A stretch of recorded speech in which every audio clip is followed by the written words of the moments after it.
Hal-hazırda suda həll olmayan əsasları alıram və bu mənim üçün çox maraqlıdır. Amma təəssüflər olsun ki, kimya, biologiya, ekologiya bir sözlə aqrar sahələrə maraq günü-gündən azalır. Bu tendensiyanı abituriyentlərin ixtisas seçimlərində də açıq şəkildə müşahidə edirik. Sözü gedən ixtisaslar seçim siyahısında ən son sıralarda yer alır. Bəs səbəb nədir? Niyə gənclər bu sahələrə maraq göstərmirlər? Uzun illərin statistikası göstərir ki, bu xüsusən məsələn birinci ixtisas qrupunda var və yaxud dördüncü ixtisas qrupunda var.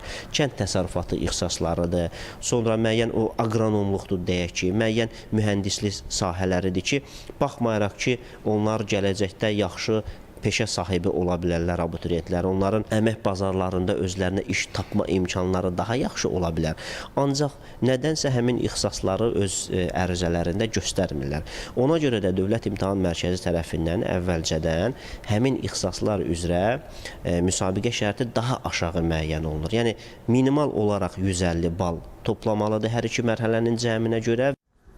Elə gənclər arasında apardığımız sorğudan da aydın olur ki, onların bu sahəyə maraq azdır.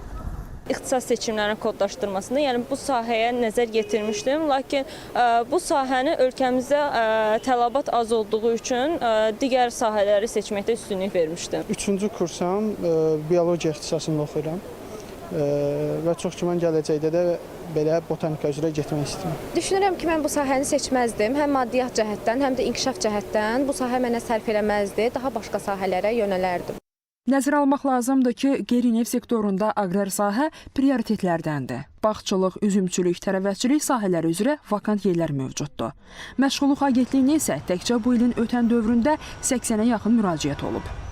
Aparılan təhlillər əsasında həmin kənd təsərrüfatı sahəsində də müəyyən saylarda artıq müraciətlərin daxil olduğunu, bunu illər üzrə görmək mümkündür ki, vətəndaşlar öz ixtisas peşələri ilə yanaşı bu istiqamətlərdə də işləmək, çalışmaq istədiklərini məşğul imkanların qiymətləndirilməsi zamanı özləri tərəfindən bildirirlər. Bu ixtisaslara müraciətin az olması təkcə təhsil sistemi üçün deyil, həm də əmək bazarı üçün ciddi narahatlıq doğurur. Araşdırmalar göstərir ki, bu sahədə kadr çatışmazlığı xarici mütəxəssislərdən asılılığı artırır. Aqronom, texnoloq, torpağı analiz edə bilən mütəxəssislər, həmçinin budamaçı kimi sahələrdə ciddi ehtiyac yaşanır. Şəgirdfənlərlə Milli Observatoriya tərəfindən aparılan araşdırmalarda da görürük ki, bu sahədə işləyən, məsələn, aqronom sahəsində işləyən mütəxəssislərin əksəriyyəti yaşlı kadrlardır. Yaşlı kadrların isə yeni texnologiyaları öyrənmək, yeniliklərə açıq olmaq kimi çətinlikləri var ki, bu da həmin sahədə artıq mütəxəssislərin yaşlanmasına gətirib çıxarır ki, yeni sahədə yeniliklərin tətbiq olunmasında çətinliklər yaranır. Problemin həllinə gedən yol isə təbliğat və maariflənmədən keçir. Şahnun Qasımova, Fariz İşğəlizadə, Nuran Ələkbərli, ASTV Xəbər.